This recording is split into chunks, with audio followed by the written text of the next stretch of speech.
My phone rings with Mom's special ringtone, the old country song she used to hum while cooking Sunday dinners. I press the speaker button, balancing my laptop on my knees as I curl deeper into my home office chair. "Calla, sweetheart, are you busy?" Mom's voice bubbles through the speaker, that special cheerfulness she reserves for family announcements. "Just finishing a client proposal." I minimize the spreadsheet where I've been calculating quarterly projections for a healthcare startup. "What's up?" "Well, I wanted to share some exciting news." She pauses for dramatic effect. "Your brother just bought that beautiful Tudor in Oakwood Hills. You know, the one with the stone pathway and those gorgeous maple trees?" My fingers freeze over the keyboard. Finn bought a house in Oakwood Hills? The exclusive neighborhood where homes start at $500,000. The same neighborhood where I lost a bidding war last spring. "Yes, they close next week. Your father and I are just thrilled." I straighten in my chair. "That's unexpected. Last month he was saying the market was too expensive." "Oh, we helped him out a bit." Mom's voice lilts upward. "We gave him $85,000 for the down payment. Nothing makes us happier than seeing our children settled." The room tilts sideways. $85,000. I grip the edge of my desk to steady myself. "Mom, that's incredibly generous." "Well, you know how it is. Finn's starting his life, and that neighborhood is perfect for when they have children." She pauses. "You've always been so independent, sweetie. We figured you didn't need help." The words land like a slap. Independent. The family code word for, we don't have to worry about Calla. My phone buzzes with a text notification. I glance down to see an alert from my bank. "Unusual account activity detected. Attempted access to closed joint account number 4582. The joint account I closed 3 weeks ago. The one I originally opened to help Dad pay his medical bills when he lost his insurance." "Mom, I need to go. Something's come up with work." "Always working. That's our Calla. Will we see you Sunday for brunch?" My mind flashes back to last month's family dinner. Dad raising his glass to Finn's new temporary job at his friend's landscaping company. Finally doing real work with his hands. Meanwhile, my business, the one that paid their property taxes last year, was dismissed as just consulting. "Calla? You there?" "Sorry, Mom, I've got to run." I hang up before she can hear the tremor in my voice. I dial my attorney's number from memory. Morgan Cooper's office. "It's Calla Whitaker. Is she available? It's urgent." 2 minutes later, Morgan's crisp voice comes through. "Calla, what's happened?" "My parents just tried to access our old joint account, the one we closed last month. The attempted access was logged. They can't touch what they don't know exists. They just gave my brother $85,000 for a house down payment." My voice sounds hollow even to my own ears, right before trying to withdraw from my account. A pause. "I see. And what would you like to do about this information?" I open my laptop and create a new spreadsheet. The title forms under my fingertips. Family Karma Audit. In the first row, I type $85,000. Given to Finn for house. $0. Given to Calla. "Calla? Are you still there?" "I'm here." I reach into my desk drawer and remove the silver frame holding last year's Christmas photo, all of us smiling in matching sweaters, my arm around Mom's shoulders. I place it face down in the drawer. I'm just getting started. On Sunday during brunch, the afternoon sun filters through the bay windows as I kneel beside Mom, angling her phone to capture everyone at the patio table. Dad and Finn crowd together with Taylor, their smiles practiced and wide for the camera. "Just one more," I say, pressing the shutter button. A notification slides down the screen, a group text. My finger accidentally taps it before I can stop myself. "Whitaker family chat. No Calla." The breath freezes in my lungs. 3 years of messages from a thread I never knew existed. My eyes dart across the screen, catching fragments as I scroll quickly. "Dad, closing tomorrow on the Oakwood house. Finally beat those California transplants driving up prices." "Finn, that family that outbid us last year moved to Seattle." "Karma. The family that outbid them. My bid. On the Tudor with maple trees that I'd fallen in love with last spring." "Mom, remember we need to check Calla's joint account before she notices. Graham, can you stop by the bank Tuesday?" "Finn, Little Miss Independent won't even realize. She's too busy consulting to check her statements."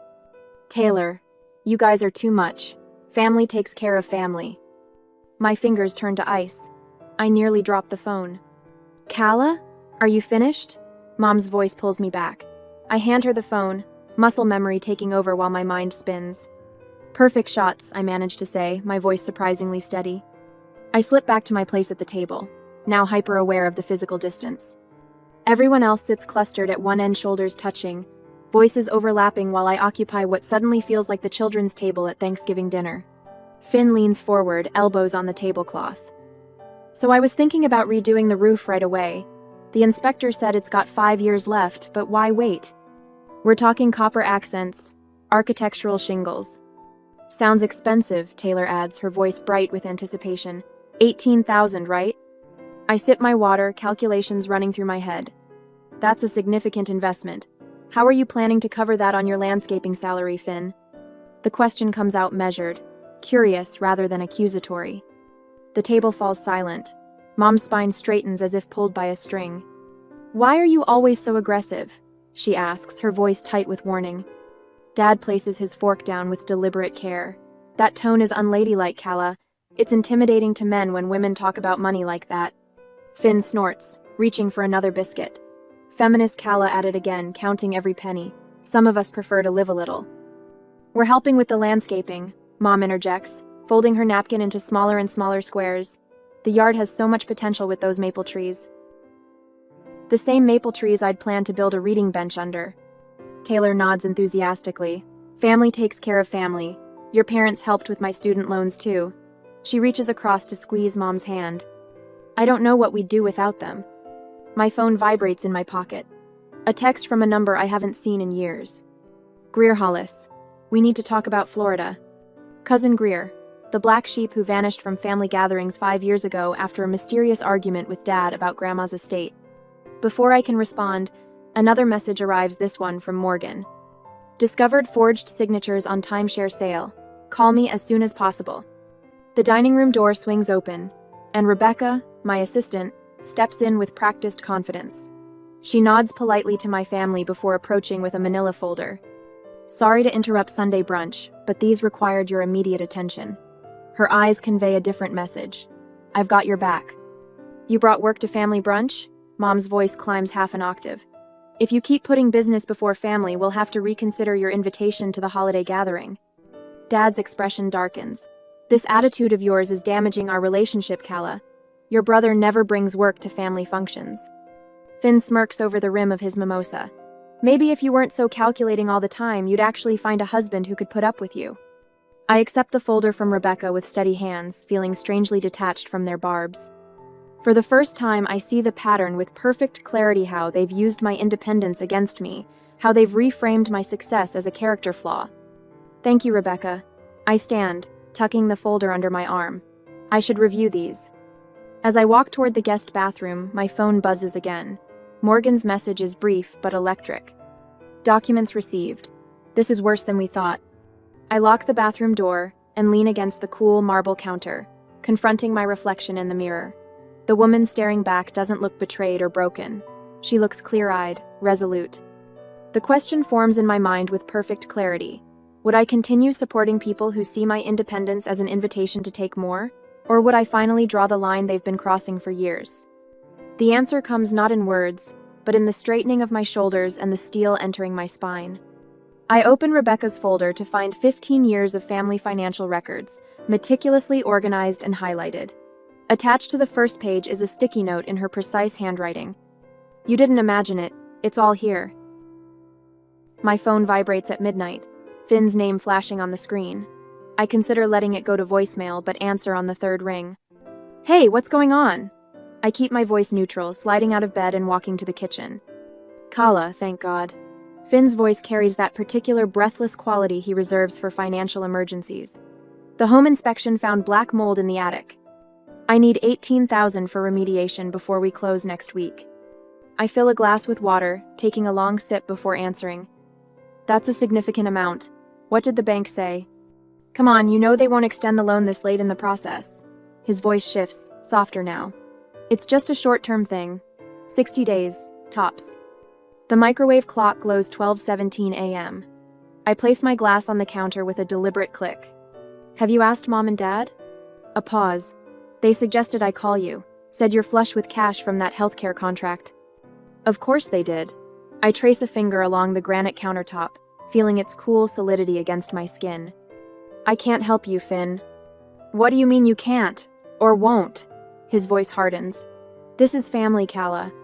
Yes, it is. I end the call and block his number. The morning brings 3 voicemails from Mom, each progressively more wounded. The last one makes my stomach twist. Honestly, Calla, I don't understand why you're being so difficult about helping your brother. Aunt Judy asked about you at Bridge Club yesterday and I hardly knew what to say. Family supports family. That's how we raised you. I delete all 3 without responding and drive to my downtown office. The autumn sky stretches clear blue above the city skyline, mocking my darkening mood. Rebecca meets me at the elevator, coffee in hand and worry in her eyes. Your 10 o'clock canceled, but there's something else. Your parents are in the conference room. I stop mid-stride. What? They showed up 20 minutes ago. Said they needed to speak with you urgently. She lowers her voice. Your Kensington Healthcare clients are due in 45 minutes. Perfect timing. I take the coffee, inhaling its bitter strength. Tell them they have 15 minutes. Mom rises when I enter, arms outstretched as if for a hug I have no intention of giving. Dad remains seated, examining the room with the appraising eye of someone mentally calculating square footage costs. Darling, we've been so worried. You haven't returned any calls. Mom's floral perfume fills the air between us. I'm preparing for an important client meeting. I remain standing. What's so urgent? Dad clears his throat. It's about your brother's house. The inspection revealed some issues that need immediate attention. I'm aware. Finn called at midnight. Then you understand the urgency. Mom places her hand on mine. I resist the urge to pull away. We've already done so much for him with the down payment. We thought perhaps you could handle this small repair. Small. $18,000 is small. Number. The single word lands with surprising weight. Mom blinks rapidly. Dad's jaw tightens. Calla Elizabeth, he says, using my full name as he did when I was 10. Your brother needs help. And I needed help last spring when I lost the bidding war on the house he's now buying with your money. My voice remains steady. You told me the market would correct itself and I should be patient. An uncomfortable silence stretches between us, broken by Rebecca knocking gently on the doorframe. Miss Whitaker, your Kensington clients are in the lobby. Thank you, Rebecca. I turn back to my parents. I have work to do. Mom's face crumples. We just need to understand why you're being like this. Like what, Mom? Independent? The word tastes acidic on my tongue. They leave with tight smiles and promises to figure something out. I watch them go, wondering how many times I've capitulated to similar ambushes over the years. 2 hours later, my phone pings with a credit alert. I excuse myself from the client meeting to check the notification. Unusual activity detected on Visa account number 4719. An account I never opened. The afternoon becomes a blur of phone calls and documentation. A credit card in my name with $9,600 in charges at home improvement stores. Family vacation photos on Facebook from a Lake Michigan trip I knew nothing about. A collection agency calling about Finn's truck loan with my forged signature as co-signer. This is a clear pattern, Morgan says when I call her. The attorney's voice carries the professional calm of someone accustomed to family betrayals. How soon can you meet? Tomorrow morning. Bring whatever documentation you have. And Calla, consider changing your locks. I hang up as my office door opens. It's Rebecca, holding a thick manila envelope. Your cousin Greer called while you were on the phone. She asked me to give you this in person, not by mail. Rebecca hesitates. She said it's about your grandparents' Florida property. My fingers tremble slightly as I open the envelope. Inside, a stack of notarized documents show a timeshare sale from 3 years Agawith, my signature on the transfer paperwork. A signature I never made. More damning is the second document. A copy of my grandparents' will, highlighting a separate inheritance designated specifically for me. Money I never received. My phone rings. Morgan. I've reviewed the preliminary documentation, she says without preamble. We have a solid paper trail of financial exploitation spanning at least 5 years. This isn't just family taking advantage, Calla. This crosses into criminal territory. I feel something shift inside Minot, the crushing weight of betrayal, but something unexpected. Lightness. While organizing my desk drawer, I find the receipt for the platinum watch I bought Dad last Christmas. $750 I couldn't really afford, but spent anyway, wanting to see his face light up. Attached is a return slip dated the 26th of December. Store credit issued to Graham Whitaker. $750. The next morning, I meet Greer at a coffee shop downtown. My cousin looks both older and more resolved than when I last saw her at Grandma's funeral. "They did the same to me," she says without preamble. After I questioned why Uncle Graham was handling Grandma's estate instead of the designated executor. Suddenly, I wasn't invited to family functions. Mom started telling everyone I was having mental health issues. I wrap my hands around my mug. "How much have they taken?" "From me? About 40,000 in inheritance I can prove. From you?" She slides another folder across the table. "Based on these records, nearly 300,000 over the past decade." My stomach drops, but my voice remains steady. "How did you get these?" Aunt Iris left her email logged in on my laptop last Thanksgiving. I've been gathering evidence ever since. She meets my eyes directly.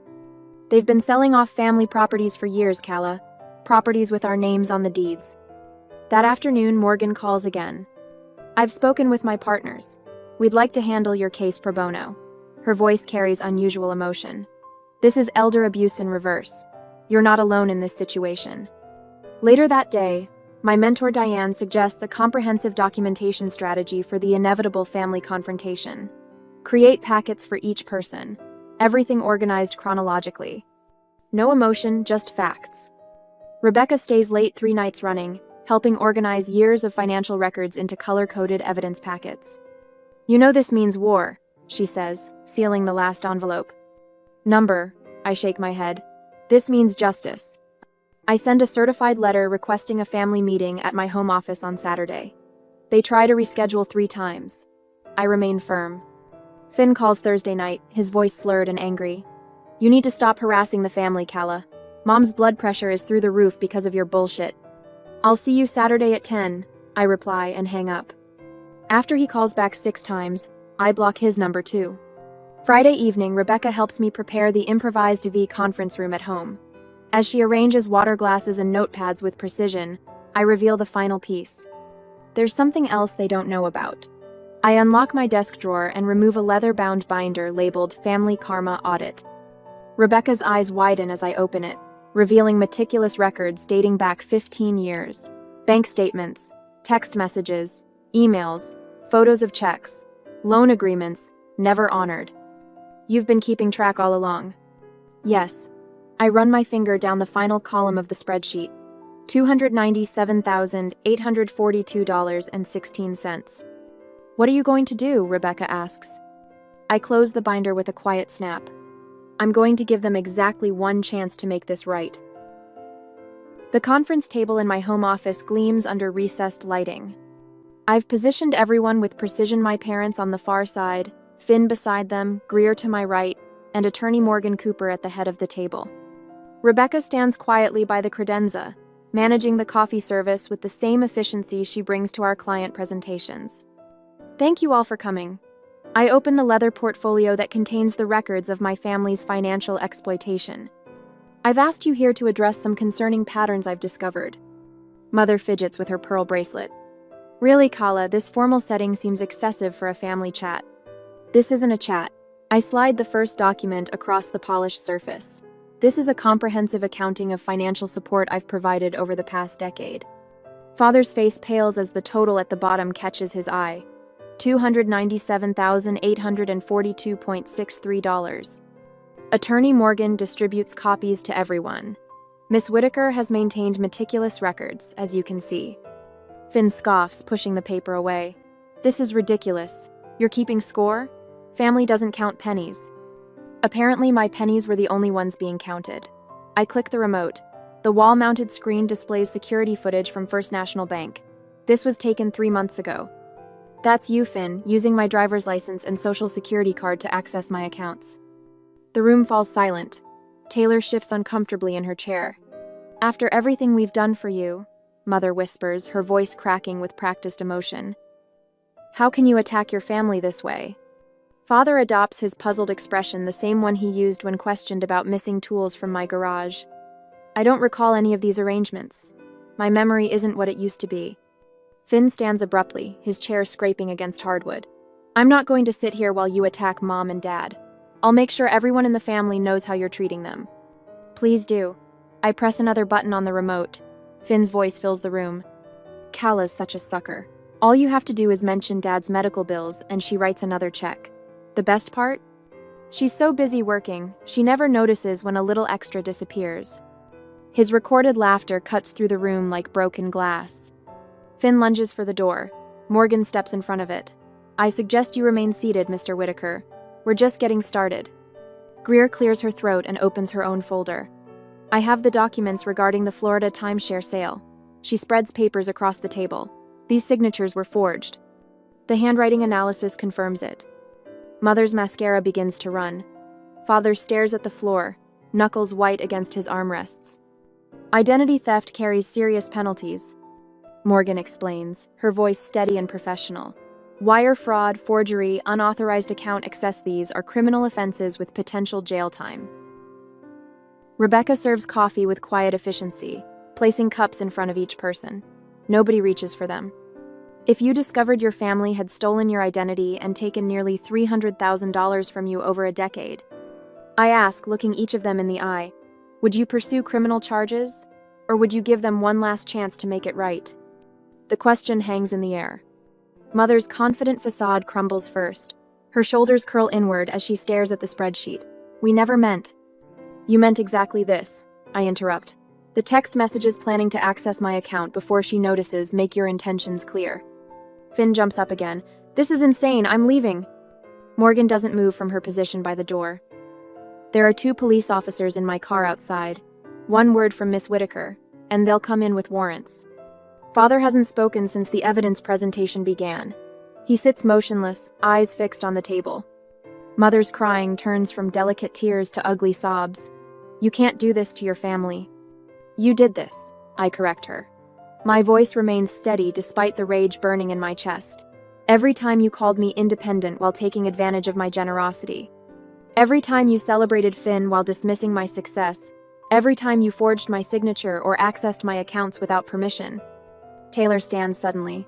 I didn't know any of this. She looks at Finn with disgust. You told me Kala approved those loans. Taylor Finn reaches for her arm. She pulls away. Don't touch me.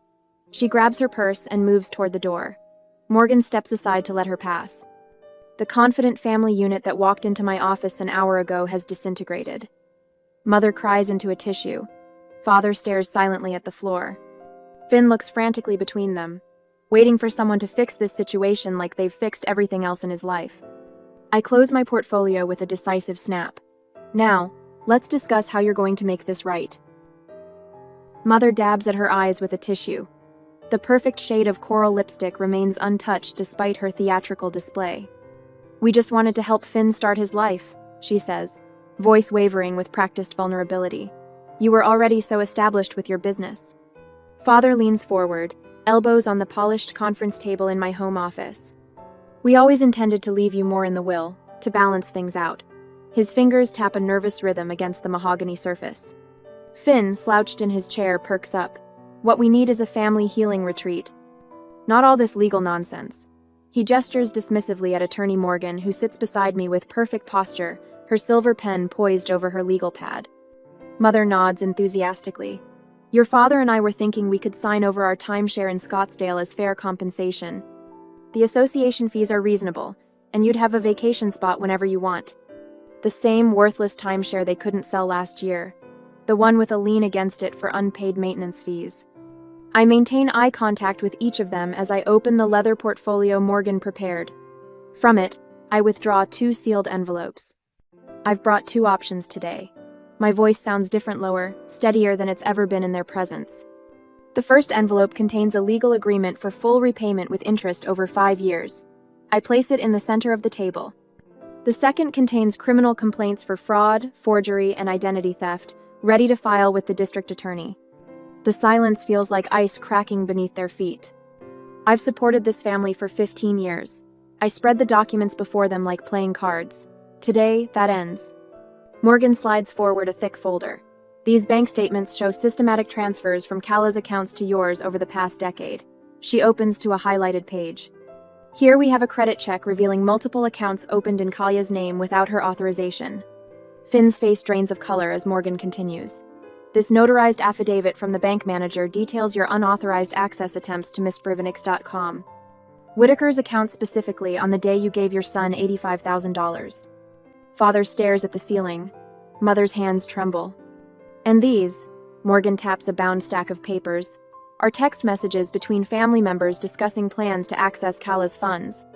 Note the timestamps, they predate your gift to Finn by less than 24 hours. I stand, circling the table slowly. The room feels warmer now, my skin electric, with a power I've never allowed myself to claim. Mother, I stop behind her chair. You called me independent when you meant convenient. A reliable ATM who wouldn't ask questions. She flinches but doesn't turn. I move to Father. You taught me family comes first, then used that lesson against me. Every dollar I gave you was proof of my love, but never enough to earn yours. His shoulders hunch forward as if bearing physical weight. I reach Finn last. You forged my signature while calling me for sisterly advice about investments. Remember those late-night calls? You were holding my credit card application in your hand, weren't you? Finn stares at the table, jaw tight. Morgan slides the repayment agreement forward with 2 black pens. This option allows for monthly payments over 60 months. It includes provisions for early repayment without penalty. The grandfather clock in the hallway ticks 13 times before Mother reaches for a pen. Father follows, then Finn. The scratch of pen on paper sounds like victory. Finn reaches into his wallet and extracts 3 credit cards. He places them on the table, face down. These have your name on them, he mumbles. We'll need to list the house, Father says quietly to Mother. The equestrian membership, too. Morgan catches my eye, a slight nod confirming this wasn't part of our strategy. They've arrived at this conclusion themselves. Greer, who has been silent throughout, speaks for the first time. And the Florida property? The one grandmother left to Cala and me? Mother's head snaps up. How did you? Public records, Greer answers calmly. The sale closed 3 years ago. Father signs the final page with a defeated flourish. We'll figure something out. An hour later, the house is empty except for Rebecca, who silently collects coffee cups and straightens chairs. They signed, I tell her, still not quite believing it myself. Of course they did, she squeezes my shoulder. They finally saw you. That evening, I returned from dinner with Morgan to find a blinking light on my answering machine. One new message. I press play, bracing myself for threats or manipulation. Mother's voice fills the room, strangely subdued. Cala, we need to talk about the house. I freeze, finger hovering over the delete button. Your house, she continues. The one in Oakwood Hills you lost in the bidding war. The buyers backed out yesterday. It's yours if you still want it. The message ends. The machine beeps, awaiting my command. I sit in the gathering darkness, weighing 15 years of history against one unexpected olive branch. The delete button glows red in the dimness. A month later, the real estate agent slides the papers across the weathered oak table. Just your signature, here and here, miss. Whitaker. She taps her manicured nail against the flagged lines, her coral lipstick matching the folders spread between us. I sign my name with the fountain pen my mentor Diane gave me when I landed my first major client. The ink flows smooth and permanent across the page. Congratulations. The agent beams, collecting the documents with practiced efficiency. You know, we had a higher offer from a lovely family with 3 children. But the seller appreciated your all-cash offer. No financing contingencies, no inspection delays. No strings, I add, running my fingertips across the grain of the table. Exactly. She hands me a set of keys attached to a handcrafted leather fob. This one's paid in full. No mortgages, no loans, no strings. The keys feel substantial in my palm, solid brass that catches the light streaming through the cabin windows. Through the glass, I can see the lake shimmering under the afternoon sun, ripples catching the light like thousands of tiny mirrors. I stand alone in my new space after the agent leaves, breathing in the scent of cedar and pine. The silence wraps around me like a favorite blanket knot, the suffocating quiet of family dinners after I asked uncomfortable questions, but the peaceful stillness of belonging only to myself. My phone chimes with a text from Morgan. Still coming at 4 for the official tour? I smile and type back, champagne's already chilling. The mail carrier arrives as I'm arranging cheese and fruit on a serving board. I recognize the cream-colored envelope immediately, the same type my parents used for my college graduation card. The one that contained congratulations but no check, unlike the generous gifts my brother received for much lesser accomplishments. This envelope feels different, heavier. Inside, I find a check for $3,500 and a handwritten note on my mother's monogrammed stationery. "We're sorry." 2 words. No excuses, no justifications, no attempts to explain away years of financial exploitation. Just the first installment of repayment and an acknowledgement I never expected to receive. I place the check in a folder labeled Restitution Payments and continue preparing for my guests. Rebecca arrives first, carrying potted herbs for my kitchen windowsill. Greer follows with a hand-woven blanket in sunset colors. Morgan brings a bottle of expensive scotch and news that makes me pause while pouring water for the fresh flowers. Finn's house is listed as a short sale, she says, accepting the glass of champagne I offer. "Your parents sold their Cadillac and that boat your father was so proud of. They're moving into a senior apartment complex next month." I nod, feeling neither vindication nor sorrow. "And the timeshare proceeds?" Greer received her first payment yesterday. Morgan raises her glass toward my cousin. Everything proceeding exactly as legally agreed. We gather around the fireplace as evening approaches, the 4 of us forming a circle of hard-won trust. On the stone mantel above us sits a simple frame containing a printout of my final family karma audit spreadsheet, the words "account settled" written in bold across the bottom. "To chosen family," Rebecca says, raising her glass. "To independence," Greer adds. "To boundaries with consequences," Morgan offers with professional satisfaction. I look around at these women who stood beside me when blood relations failed. To freedom. Later, after they've gone, I sit on the dock with my feet dangling above the water. The lake stretches before me, vast and uncomplicated. My phone buzzes in my pocket, Mom, appearing on the screen with that old country song ringtone I never changed. I silence it without answering and watch the sun sink lower, painting the water in warm gold. The weight that lived between my shoulder blades for years has finally dissolved. Independence isn't what made me unworthy of their help. Independence is what finally set me free. If your family uses your strength as a reason to withhold support while draining your resources, would you have the courage to show them exactly how independent you can be? What would your family karma audit reveal if you started keeping track today? Share your thoughts in the comments. I read every single one.